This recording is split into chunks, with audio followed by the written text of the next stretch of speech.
All right, welcome to GLISA's Spring 2018 webinar number 2, Bluebonnet for Beginners.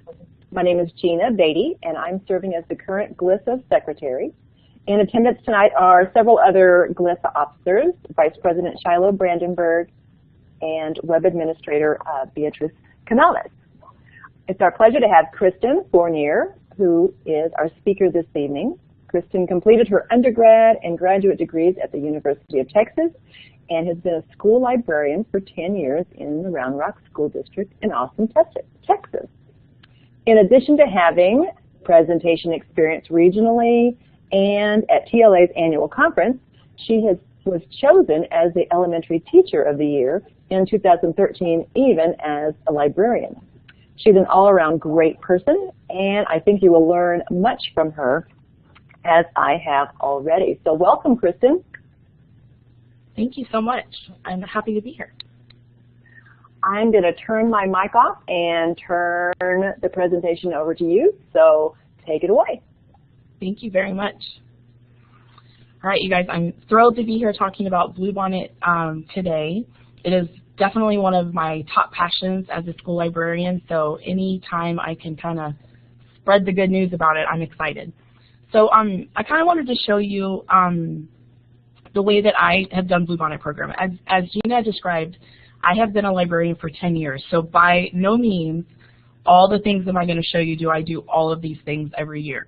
And I wouldn't encourage you to do that either. You definitely always want to kind of keep it fresh, and something that works at one school isn't always going to work at another school due to limitations like size, demographics, or just really like the culture of the kids around there. So you know, I would really encourage you, especially if you're a new librarian, to just pick like 1 or 2 things and then maybe build as it goes, but don't ever be afraid to take a risk and try something different or change it. If it flops, you can change it back the next year. It's fine. So I just want to make sure that's clear as I show all these things. I definitely don't do all of these every year. And in fact, this year, I had a baby in July, so I was actually on maternity leave at the beginning of this year. So when I went to pull up my kickoff presentation that you can see right now, it's actually the newest one I have is from last year's Bluebonnet Award, because I wasn't here at school in September when we kicked off the Bluebonnet Award. So I like to use Prezi. I think Prezi is a really dynamic platform to present to kids. They seem to continually be impressed by it. So I kind of have a good thing going with that, so I sort of take this template and change it some, basically to the point that it's not recognizable each year. But this is kind of like the place I start. So when you look at this, kind of think about this is what it looks like when the kids come in, and I'm going to talk about the Bluebonnet Award for the year. Can you go ahead and go to the next slide? So here's me. As I'm talking, if you have any questions, feel free to contact me. My Twitter handle and my Instagram handle are Pacific and Fickle, hooked together, Pacifickle. And then on Facebook or Snapchat, it's just my name. You can find me on there as well. Feel free to reach out, ask any questions on any of those platforms. And like Gina said, I was on the Texas Bluebonnet Award Selection Committee from 2012 to 2015. So I do have a little experience kind of from both sides, before, during being on the committee, and afterwards. So I kind of think that gives me kind of a unique perspective, and I want to give you a couple of insider tips about that later. Also, before I was on the Bluebonnet Award Selection Committee, I actually served on an American Libraries Association committee, the Geisel Award. It's the Dr. Seuss book. So it's a book for a book award for newly independent readers. And I really felt like that kind of gave me my first taste of why you would be on a book award committee. Super fun, first of all, but second of all, you get more free books than you can imagine. So that is hands down the #1 reason I would recommend to you to serve on one of these award committees, because you know, budgets everywhere. No matter what kind of school you're in, you can always use thousands more books, right? So I would super encourage you to apply for one of these committees. It never hurts to try. Lots of times people think that 1 million people apply, and that's not the case. And also on book award selection committees, oftentimes they want people with fresh perspective. They want people fresh out of grad school that have brand new knowledge, the highest technology advancements in their arsenal. So don't be afraid even to try as a beginner. All right, next slide. So this is how I like to do this one. This is how you do it. So this is how I would say to do Bluebonnet.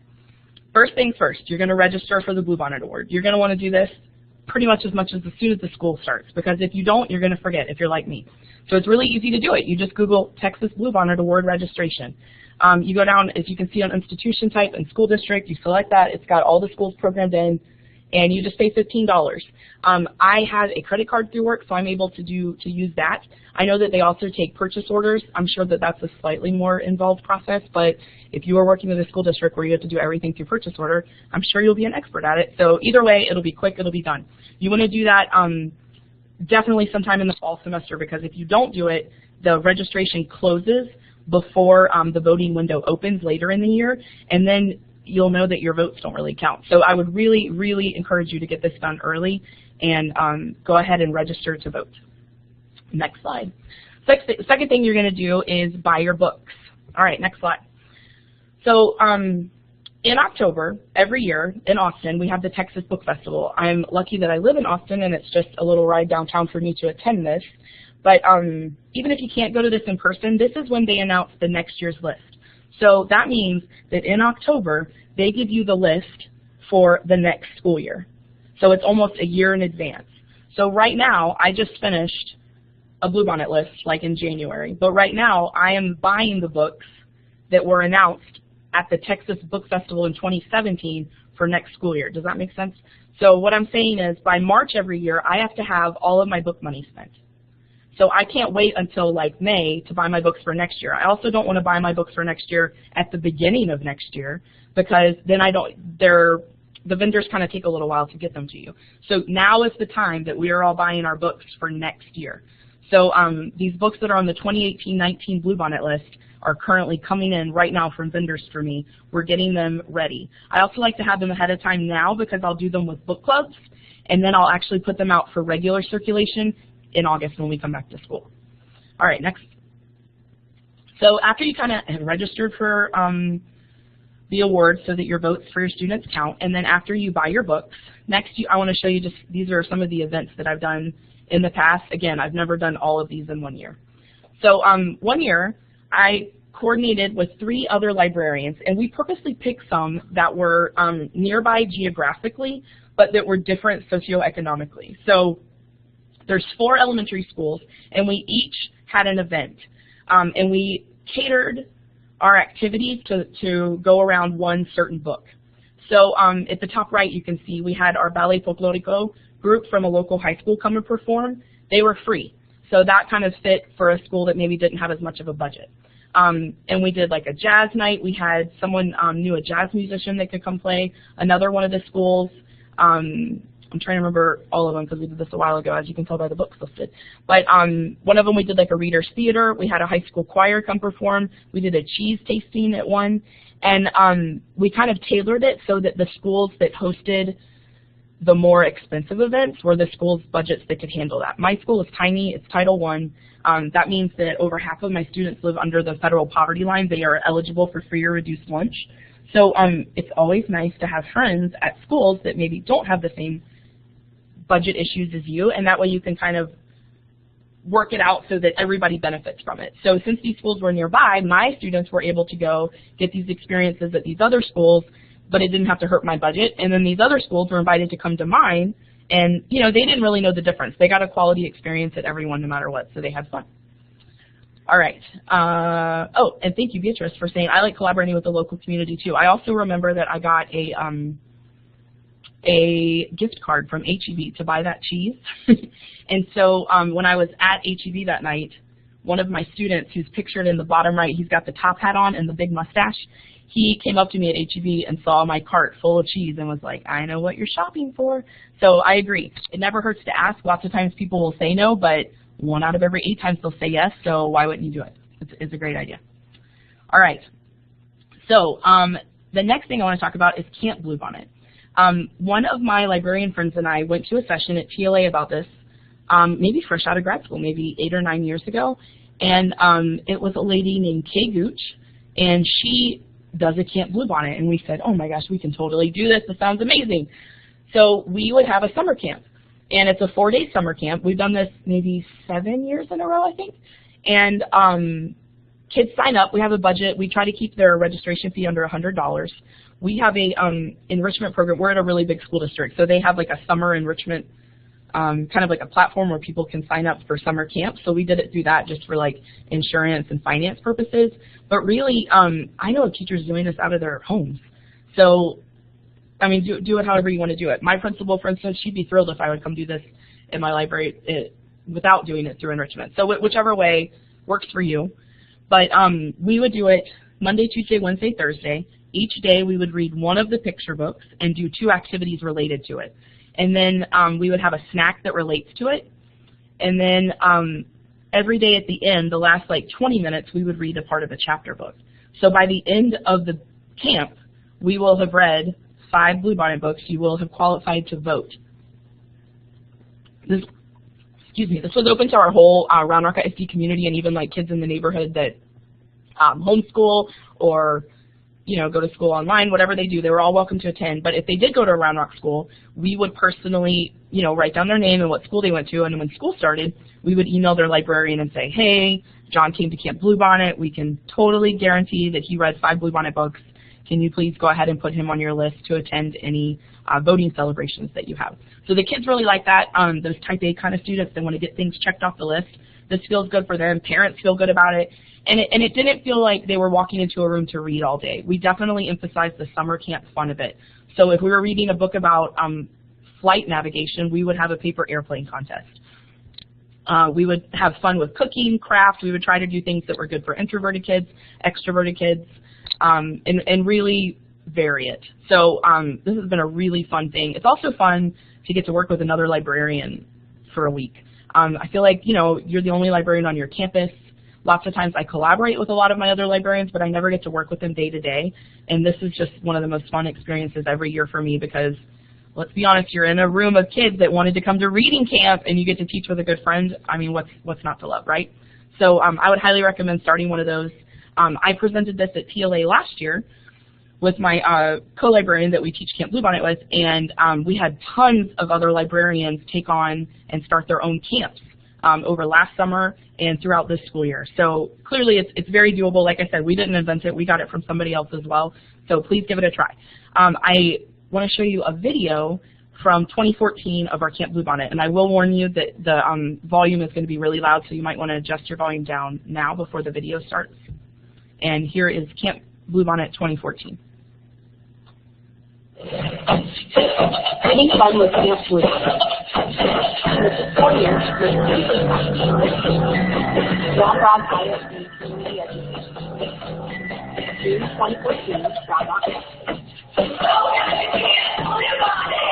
We just said the David ran picked by Blue Gable. What's working on?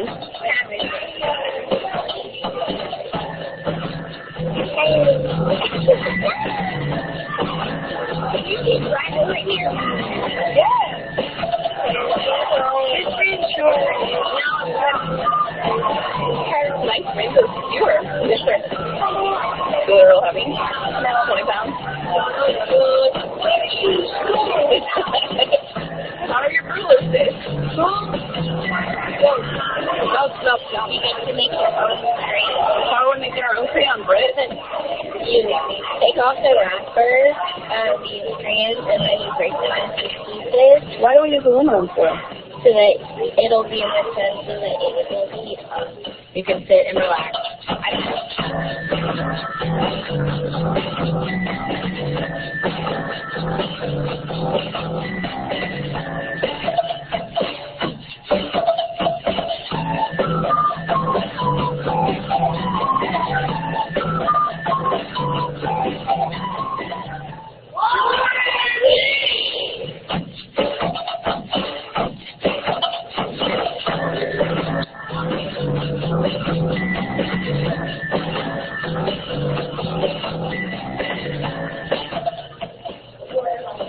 What's your name?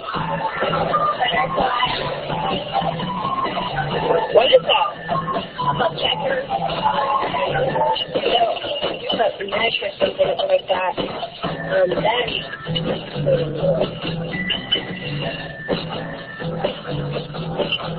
It's a little different. But you just got qualified to go for the Bluebonnet Award!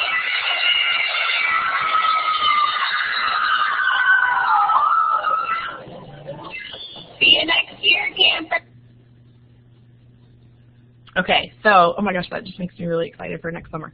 So that's Camp Bluebonnet, super fun. I think you can kind of tell through the activities, but I just want to reiterate that we really tried to push the fun, but we did get a lot of things in, like we examined primary sources and we dramatized, we hit a lot of peaks, that's what I want to say. But we did it in a fun way and they loved it. All right, next slide.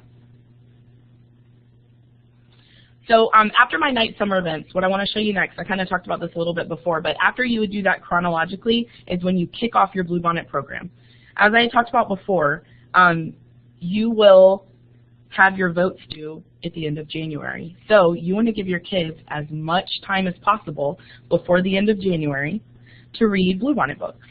So for me, that means I want to start as soon as possible. So maybe like the third week of school, I think usually my teachers, third, fourth, and fifth, the first week we do like a library orientation.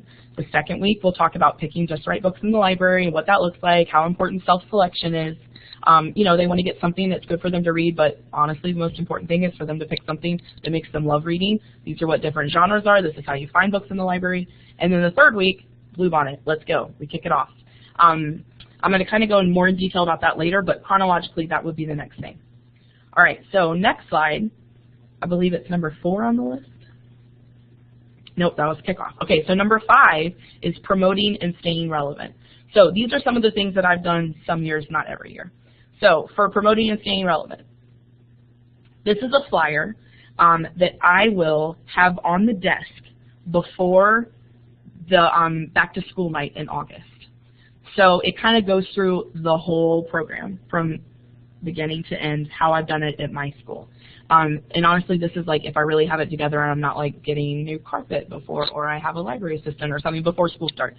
But in the years that I've done this, I noticed that I have a lot more parents on board. Most of the time, I focus on getting the kids really into it, and when you get the kids buy-in, you're going to get the parents buy-in. The kids are going to want to do it.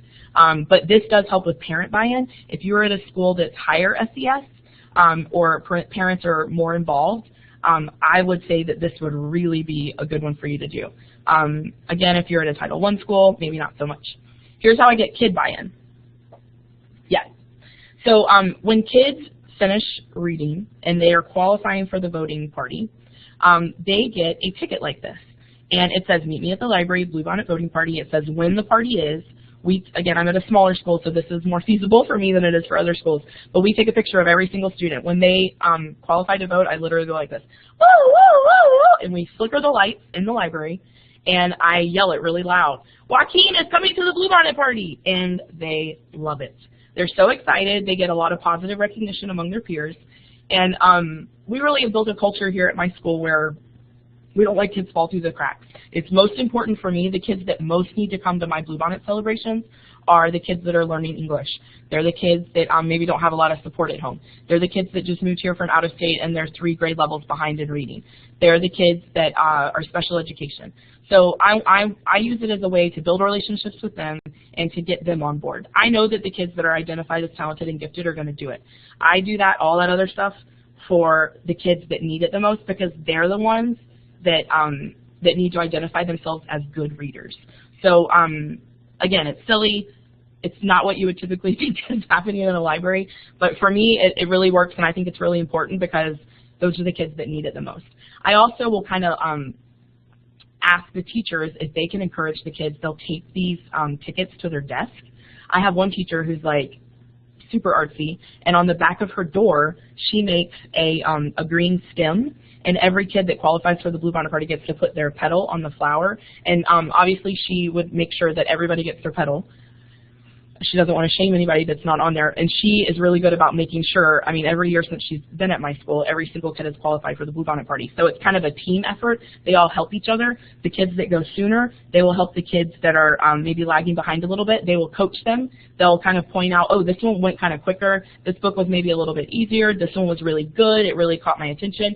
So, you know, they're kids, so they're going to kind of gravitate towards what's easier. But I think that's fine. If they can provide a book for a kid that's behind and help them catch up and coach them on that, more power to them. I think that's awesome. All right, next slide. So another thing that I'll do, my 4th and 5th grade teachers have departmentalized in the past couple years, so my lunch schedule is crazy. So I haven't gotten to do this the past couple years in the way that I used to. But in the top left and the top right photos, you can tell that I have, 30, 40, 50 kids in the library. And what I would do is I would invite them to listen to an audiobook. And I have a document camera in my library, so one student who finishes lunch quickly would get to get on the document camera and hold a paper copy of the book under the doc cam and follow along with his or her finger. And then the other kids kind of have a visual to look at while they're listening to the audiobook, and then also I don't lose my voice having to read. The other thing I noticed, as you can imagine, when you have 40 or 50 kids by yourself monitoring them in the library, you have to keep your eyes on them, especially when they have food. So we would take tablecloths. You get free tablecloths from the book fair, like 5 maybe a year, and we would save them. And I would lay them out like a picnic. They would come and bring their lunch. If something spilled, which really they were super careful about, but accidents happen, if it did, it would just go on the tablecloth, and I would just fold it up and throw it away, and it wasn't a big deal. But most of the time, they were really great. The first class would come in and help me set up the tablecloth. The last class would help me clean up.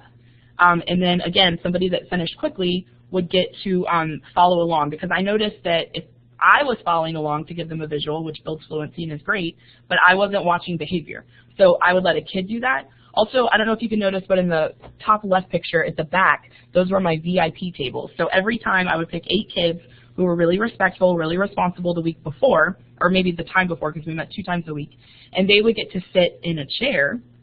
And of course they wanted that, like who wants to sit on the floor when you can sit in a chair, right?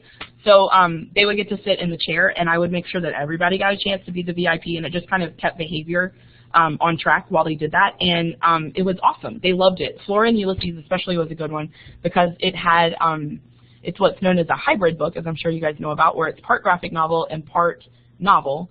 And in the audiobook it was amazing because they described what was happening in the pictures of the graphic novel and more than just what the speech bubble said, and it was really incredible. So in the top right, we were reading a book where they talked about super tasters, and I, for $7 on Amazon, got 150 of those test strips. So if they stuck with me through the end, because inevitably a few will drop and be like, I just want to, that's fine, you can go. Like, I always think the most important thing is to maintain my relationship with the kids, so if they want to stop doing it, that's okay. But I could kind of hold that carrot out to them that at the end they were all going to get to see if they were super tasters. So this was us taking our super taster test. You just put a little strip on your tongue, and you either tasted nothing like me, or it tasted terrible. And apparently my library assistant is a super taster. She's here with me part-time, but she was here that day, and apparently it tasted terrible to her. I didn't taste anything. Another kind of Bluebonnet book club that I'll do is kids that were in 3rd and 4th grade that were really into it and are kind of chomping at the bit to do next year. I will use them to help me be accountable for reading next year's books. I don't think I said this yet, but the #1 top thing I can recommend you to do is read the books. You have to read the books. It's not as effective for you to get the kids interested in them if you can't get them excited about it and talk about it yourself.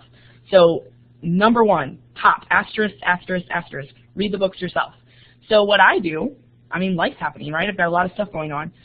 After spring break next week, I will find a group of kids that are super motivated, and I will tell them, hey, I'm going to give you guys a sneak preview. We're going to start reading the books 1 a week. We'll meet for lunch once a week in the library. This is special for you guys because you guys were so dedicated this year.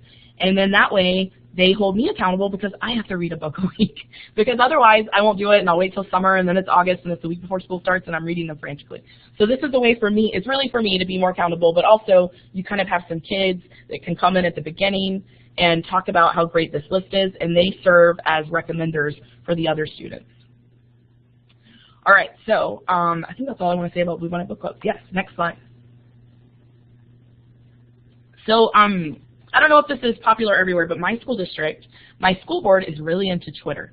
So for us to be able to have good public relations, if it's not on Twitter, it really doesn't count. So I do this infographic. My friend that I do Camp Bluebonnet with, she is a graphic design master. So she designed this, she did it, and I said, hey, can I use it too? And she said, of course you can. So always find you a friend that is good at different things than you are, and that way you can share everything, and that way it looks like you're good at everything. Here's my infographic this year. I had 100% of kids participate. 94% of them made it all the way to 5+ and were eligible to vote. And really, I think most of those that didn't make it, it's because they moved. I have high mobility at my school. So almost every single kid opts to go all the way, read 5, and vote. Total books read, 1,421. How amazing is that? And it's also cool that it's from a list of 20. The 20 are diverse. They're super different books. They appeal to all kinds of different readers. But when they all read this from a smattering of the same books, they can have these amazing conversations that they can't have when they're reading, you know, more of an isolated experience when it's just one kid reading a book. So I like it that there's 20 to pick from. They can have a common language, talk about it, recommend them to each other. They're all working towards a common goal. I just can't say enough about it. I just love the way that's set up. It works so well for my school and my kids. I also, you might see at the bottom corner, I have a VIP breakfast. I just had that last week, and I'll talk to you a little bit more about that. On the right hand of the slide is like a pictograph that I put up in the hallway. This one's actually old. I forget to take pictures of my bulletin board every year, but this is one I had a few years ago, and that picture that we put on the morning announcements every day, we also print out a copy and we put it in the bulletin board, and I can't tell you how much this means to the kids. They love seeing their face out there. If for some reason we're behind, like I said, my library assistant works part-time, so let's say like she works some mornings and some afternoons, and if it's been 24 hours and their picture is not up there yet, they will come and check with me, like, why isn't my picture up there? And they notice like the order, what, you know, I was the fourth person in my class to get it, I was the first girl. They're really into it. And I like what you're saying about the teachers. Some teachers, you can get them on this. They will get competitive about this, but I also have another trick to get some of the teachers that I'll tell you about in a minute. But this does work for some. Some of them don't want to be the person that doesn't have anybody on the board, right? I mean, right? I wouldn't want to be. All right, next slide.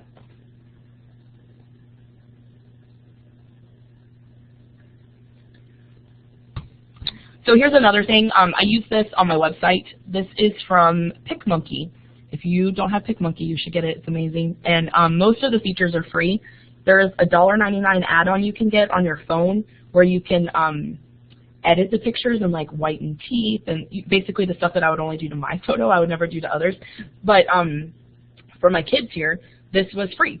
So basically I just made a little infographic with their pictures. They're holding their tickets. I already had all the pictures in there. We played this on announcements. We already had 63 people coming, 953 books read. Who's next? And this is powerful for them to see because they start seeing that we're about to reach critical mass here. This celebration we're going to have is going to be huge. It's not going to be the same if I don't go. I want to go. Everybody's doing it. I might see someone else in this picture that, you know, I know that they kind of struggle in reading. Well, I struggle in reading. I think I can do this. If they can do it, I can. So I think that it's just powerful to see that. We have releases at the beginning of the school district, or at the beginning of the school year, the school district gets a release from all the kids. Again, I'm at a small school, so this is easy for me. We have a list of kids that can't be photographed.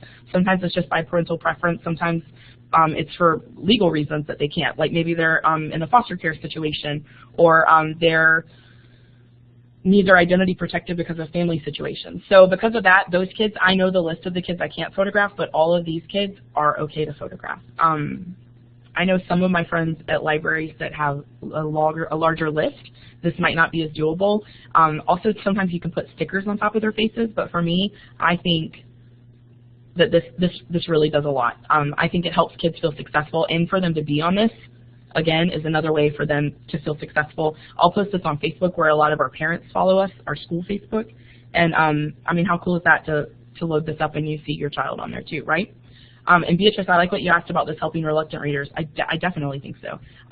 Like I said, for me, the most important kids to be successful at the Texas Bluebonnet Award in my school are the ones that are learning English, the ones that receive special education services, the ones that maybe move from somewhere else and they're years behind them. They have already, in a way, decided that they're not a reader and they're not a good reader, and I'm going to change their mind with this. And also that we're working towards a common goal. We have a culture of that here. It's positive. And I work with an amazing staff of teachers that really support my efforts for this, and also our paraprofessionals even get on it too, and they will help one by one. We just raise them all up, and it's really powerful. All right, next slide.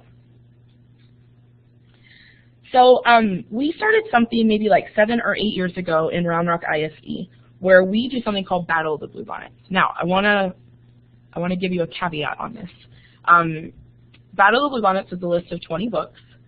I'm sorry, the Texas Bluebonnet Award is a list of 20 books. But having been on the selection committee, I do know that when we pick books for this list, we separate it out. There are 5 books that are for 3rd graders, 5 books that are for 4th graders, 5 books that are for 5th graders, and 5 books that are for 6th graders. And I also know that the current coordinator on here feels really strong about having books for kids that are in 6th grade. Whether they're still attached to their elementary school or whether they're 6th graders in the middle school, she definitely wants to have books that are stretch books to challenge kids that are really ahead, and also to have a thriving selection of books for kids in 6th grade. So we have the Battle of the Bluebonnets. To qualify, you have to read almost all of them. We have a district one, and so basically the more you read, the better you're going to be able to answer questions about them. I would never say you absolutely have to read all 20 books and you can't come to my Battle of the Bluebonnets, because I don't want to infringe on a parent's decision to maybe limit their kid to read a book. So I just want to give you that before you go all in with this one. But at my school, I haven't had any issues with it. So we read a lot, and we have a campus battle. So these kids are the kids that read all of them. I buy them a t-shirt. I buy every single one of them a t-shirt. And usually you'll have like a graphic designer nearby. I usually am pretty good about getting that Title I discount, and they'll design it. It ended up costing a lot less than I thought it would to get a t-shirt designed. It was like a $30 fee, and then after that the shirts were like maybe 10 bucks. And for me, with my population of kids, it's worth it for me to use some of my book fair profits for the kids to have this shirt. Some of my students only have 5 or 6 shirts. So for them to have this, they're advertising for the rest of elementary school for me, frankly. And also, they're proud of it. They feel good about it. So we have this Battle of the Bluebonnets. We celebrate everybody. I don't even give the results of this battle until later, because this day is about celebrating all the kids that got a shirt. But the next day, I will tabulate the scores and figure out the top 4 scores of this Battle of the Bluebonnets, and they are the ones that move on to my district battle. As you can see in the audience, we have 5th grade, 4th grade, 3rd grade, and 2nd grade attend the Battle of the Bluebonnets here at school, and they love it. It's kind of a game show atmosphere, so we have 2 questions per book, and they're multiple choice. And at this level, they're all, it's every man or woman for himself. So they're not on teams. They're each individually taking the quiz with the 40 questions, and everybody behind them in the audience, you know, I tell them, like, no spoilers. I know you guys know the answer because, again, we have 100% participation. So they know a lot of the answers. They just, you know, only read 5 or 10 or 15. So keep them, I remind them to, you know, not shut out the answers and help somebody. And so these top 5 get to go on to be on one team to represent my school at our district Battle of the Bluebonnets. I also think it's really fun to have 2nd grade come, because they get a preview. They see the culture. It's an immediate buy-in for them. They're in a room with hundreds of people that are super excited about this. So when they come back to the beginning of 3rd grade, that's their memory. That's their first exposure to the Texas Bluebonnet Award at my school, this event.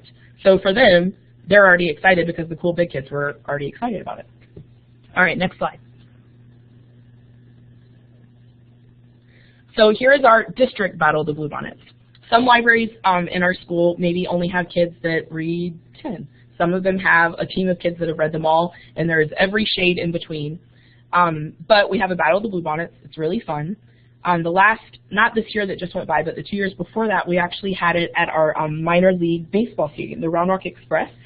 So we had it at their United Heritage Center there. It was awesome. And believe it or not, we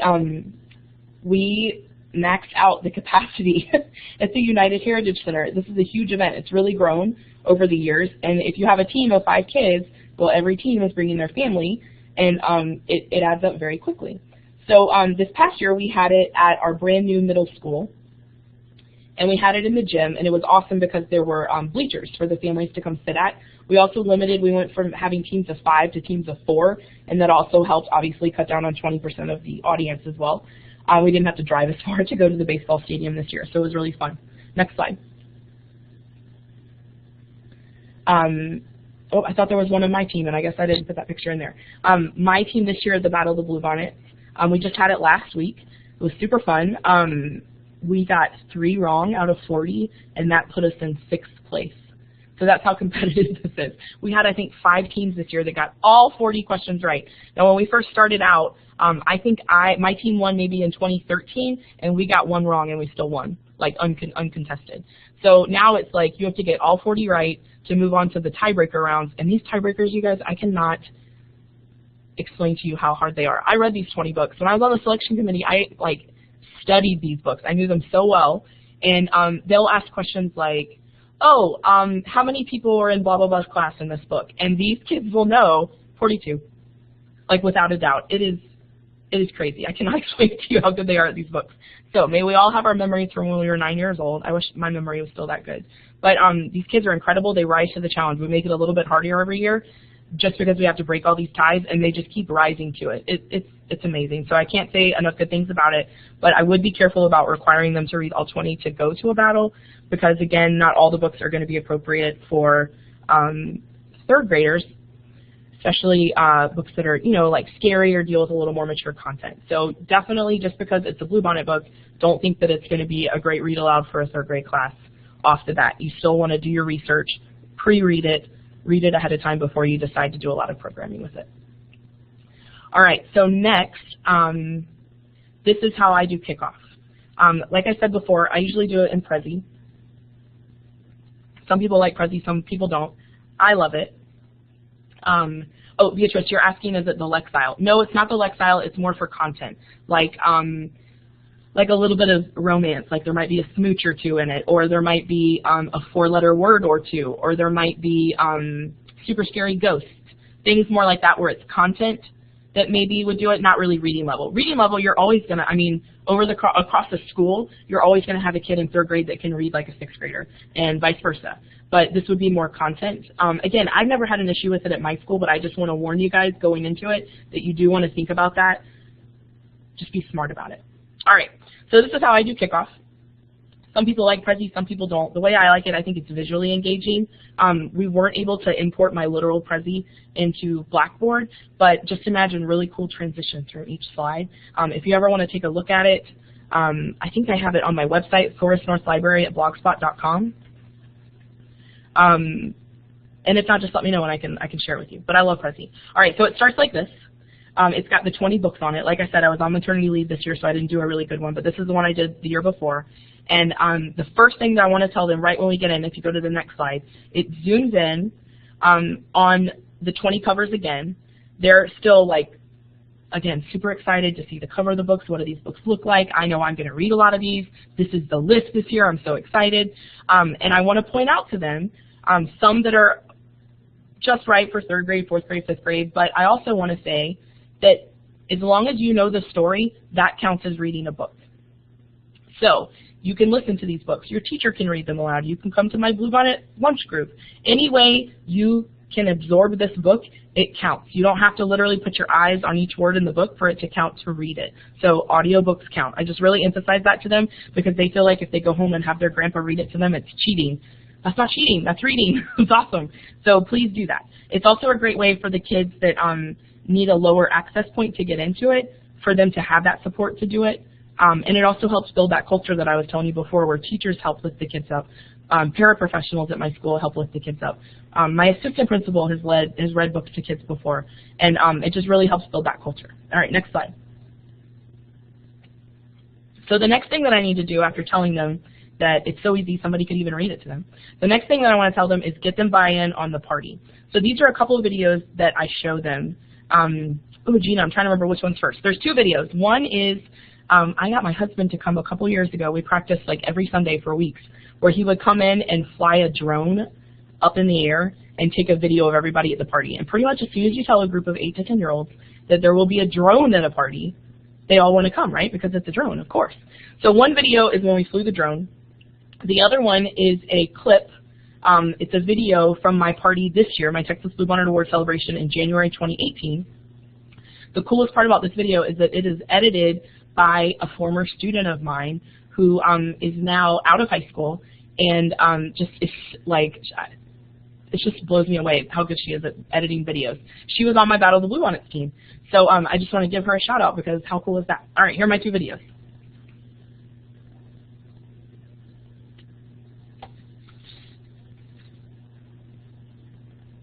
Uh-oh, do I need to sign in, Gina, or do you?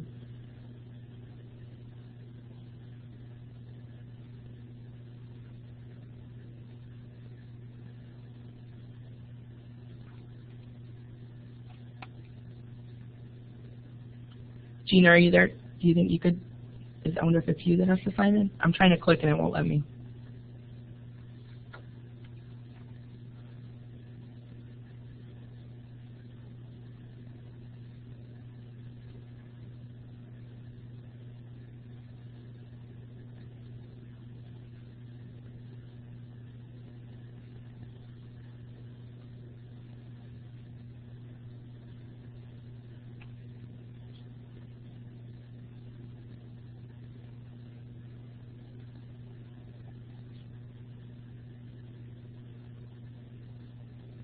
Is everybody else able to see the video? I'm not seeing the video.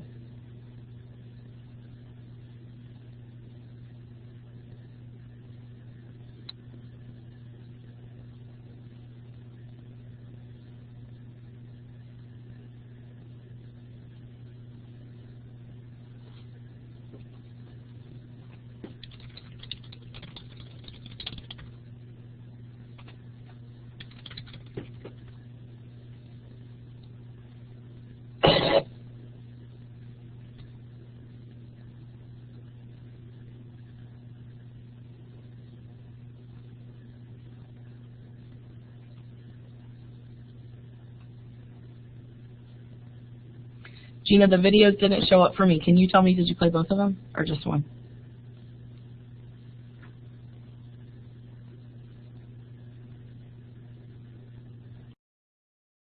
Yes, I'm sorry. Both of them played. Did you guys not see them?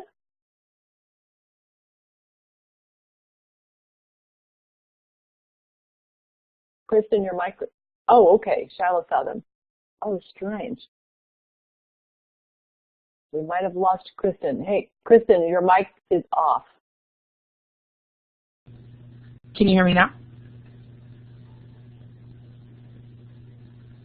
Okay, perfect. All right, sorry about that. So the first video, I think it was the first one, was my student who went there. Wasn't that a great job? She did such a good job. She's such a good editor. I'm so proud of her. I'm like, why didn't I do this before? Why was I doing it myself? It has a very like MTV look. I cannot wait to show that to my students next beginning of the school year, because obviously that's going to speak volumes. No matter what I say, they're going to see how fun it is and they're going to really want to do it. The other video of the drone kind of cracks me up. Like I said, the drone was a big selling point for the kids, and it hit the ceiling at the end and fell down, as you saw. And it became a big rumor that someone got hit by the drone at the Bluebonnet party. So the next year it was also cool because I got to dispel the rumors. Don't worry, no one got hit by the drone. Maybe we'll have a drone this year. It kind of really depends on if my husband's in town or not, because I have no idea how to fly it, but got people talking about Bluebonnet, so that's a good thing. All right, next slide. Some schools, everybody does this different ways. Some schools you get your parents to sign that you read a Bluebonnet book. Some schools you have to write an essay. I wanted to do something that had immediate gratification, but I also wanted to do something where they could be, I kept them honest so they could really feel good about qualifying to come to the party.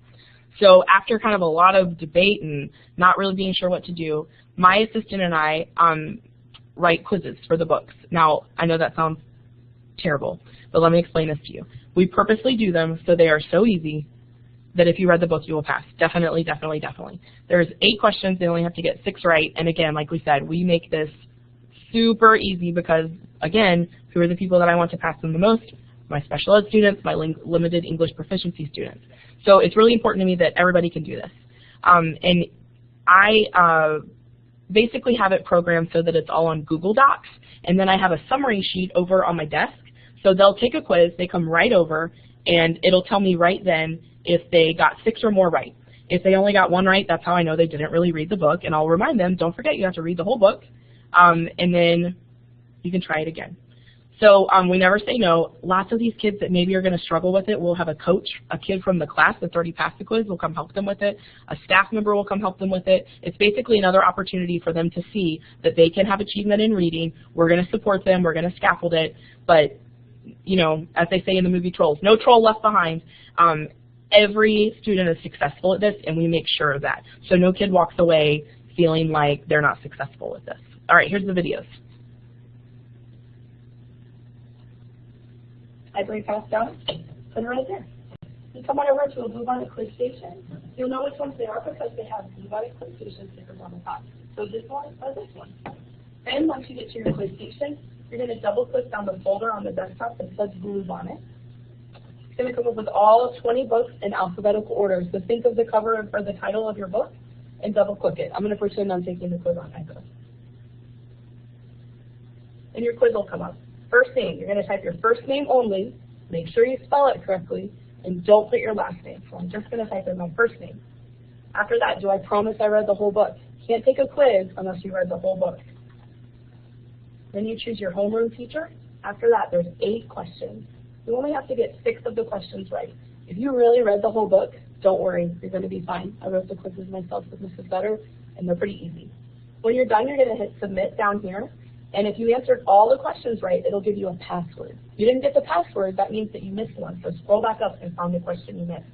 When you get the password, you're going to go back over to the desk over here and tell the librarian the password, and they'll look up your score on the screen. Okay?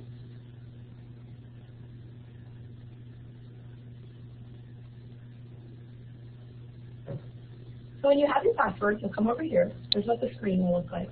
We'll scroll down to all your classes quizzes, and we'll find your name. I'm going to show Mrs. Talley as an example.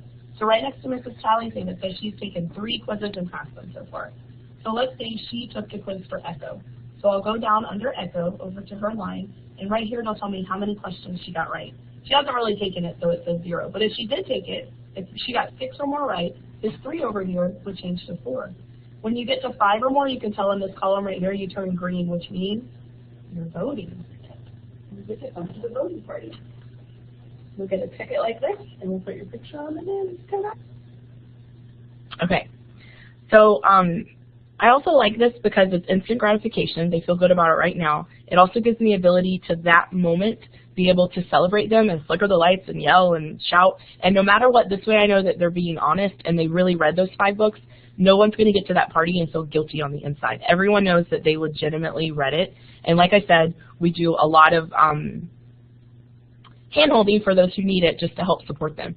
This is also kind of interesting for 3rd graders at the beginning of the year because they're beginning of the year 3rd graders. They've never taken a multiple choice quiz before. They've never had experiences with a lot of this. So some of them it's kind of like a learning experience, and we'll try to do questions that are kind of phrased like STAR test questions. So what inference can you make about this character? Or what do you notice about this character? And so for some of them it's kind of nice that they get that kind of language under their belt before they take the STAR test later in the year. It's kind of just like a built-in thing, but again, we support them the whole way through, and every kid walks away feeling successful. I can't emphasize that enough. This is not an accelerated reader kind of experience. All right, next slide. So I'll do something if they read 10 or more books, they get to come to a free student breakfast. I just did this last week, actually. My library assistant's amazing. She's made muffins before. We've made smoothies before. We changed it up a little bit. This year, one of my friends had some color-changing cups. When you put liquid in them, they change color. And she had bought like 700 a few years ago. And so I just said, hey, can I borrow like 40 of them?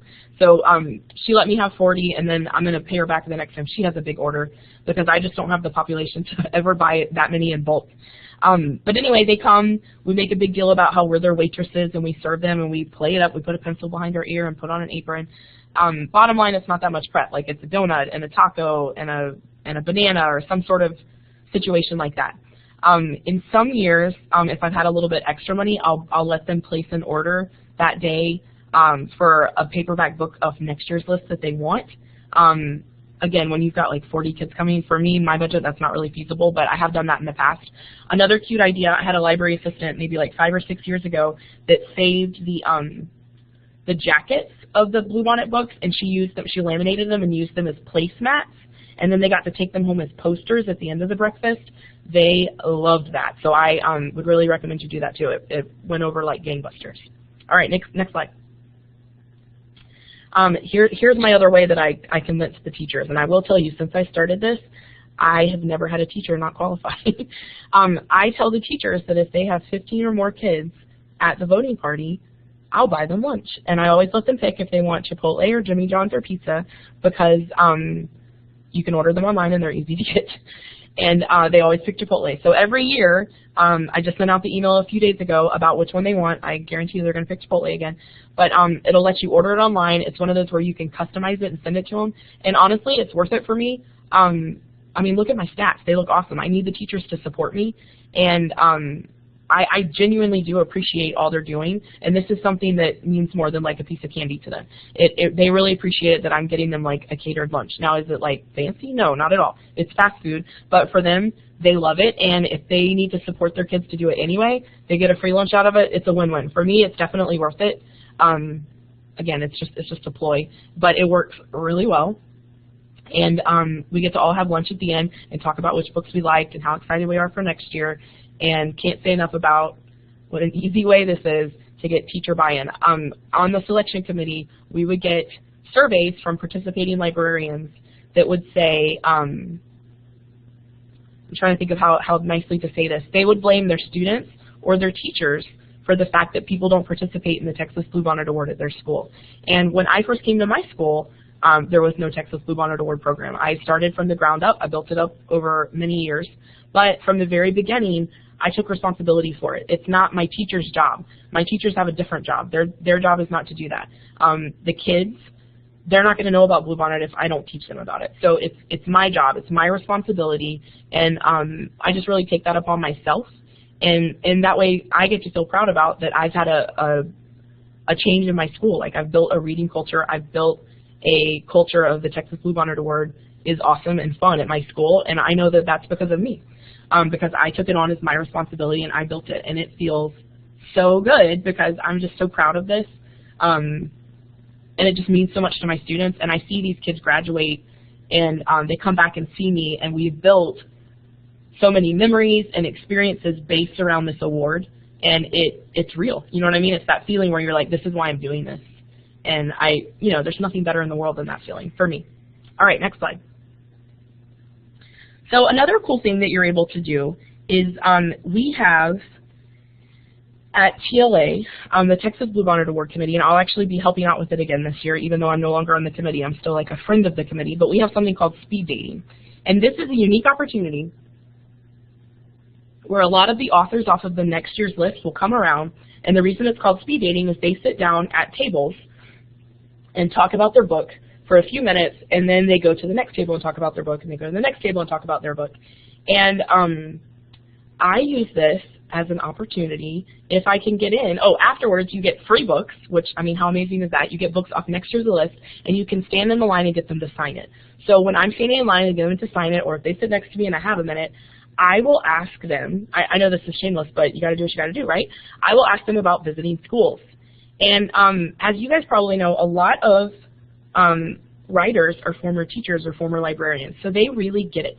When I say that I'm from a small Title I school, and I have a lot of friends that are at schools that aren't Title I or aren't small, they will work together with me and my librarian friends, and we will sort of make up like a schedule where they can come for a week to my school district, and or even, you know, if you're in a small school district, you could work with other people nearby in other school districts. But basically, we'll work together and split their flight, split their hotel. They'll do, for really big schools, they'll spend a whole day at a school. For a school like mine, they'll either come for one presentation or they'll do 2 presentations, then eat lunch and go to another school. And like I said, most of the time, these are people that are either debut authors, they're new, or they're kind of local, they're statewide locally anyway, and they are welcome, or they're more than welcome. I'm sorry, what am I trying to say? They are very open and eager to get some experience performing, and I don't mind being the first. I love having a Bluebonnet author come. So this was Lowriders in Space. They were in town. I think somebody else had gotten them to come in town. I can't remember exactly how it happened, but we only had chance for one presentation from them. So we got grant money to take, and if you haven't done this, you can get Target field trip grants where they will pay for school buses for you to take field trips. So we all basically went to one school that had a really big theater, and all the Title I schools got to go, and we got to watch it. So I took a couple of clips throughout the presentation, but mostly what I want to show you is the impact on what it had on my kids later. So I have this whole video later, but I want you to just see the end of it right now.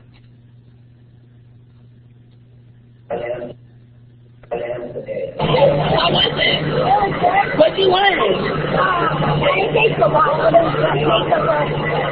Was it exciting? Yeah, I had a lot of fun. Thank you. That's great. Did you love it? Yeah.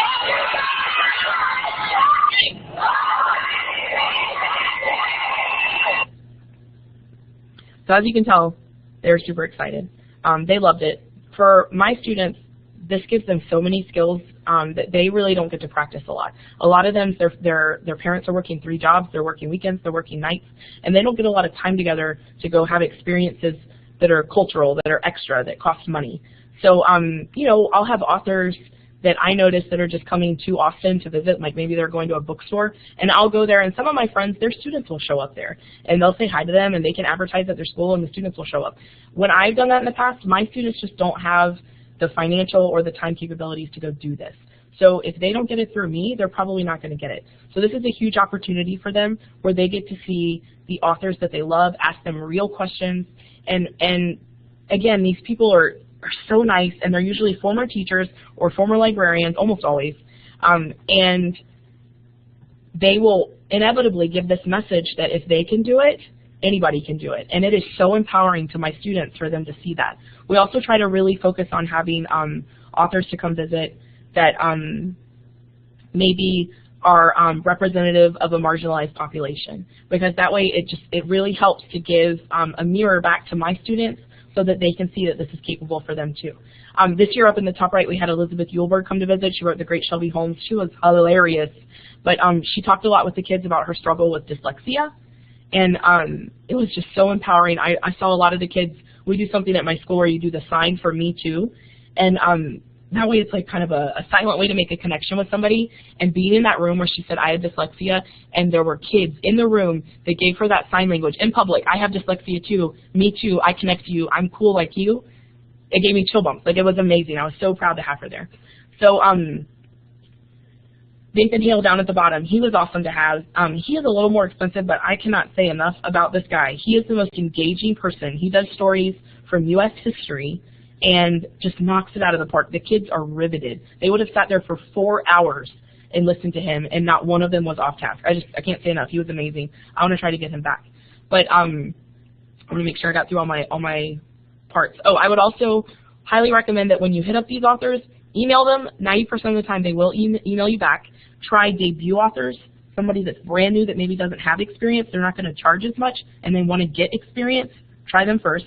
Texan authors, you might not have to pay for a flight or as long of a flight, or they might know somebody in your town that they can stay with, and then you don't have to pay for a hotel. Sometimes I've had authors that'll do free Skypes with me. I had an author a couple of years ago that did that, and then afterwards he said, oh my gosh, I was so nervous. That was my first Skype I ever did. And I said, really? You are awesome. And he said, yeah, I was so nervous. I didn't know how I was going to fill the time. And I said, oh my gosh, that's so funny, because the kids never stopped talking. They just had question after question after question for him. So he didn't have to do any prep, and it was just so kind of him to do that for me. Another way you can reach out to them is via Twitter. If you tweet, I'll sometimes do a kid will have a question. They'll ask me about a book, or we'll be talking about a book. Record that conversation if it's okay for you to film them and post them, and let them ask the author directly, and tag the author in the tweet. And again, 90% of the time, I mean, how cool does it look for them to have kids asking them questions? So again, it's a win-win, and they will write you back, and then you can start building that relationship and ask them, hey, do you ever do free Skypes? Do you ever do author visits?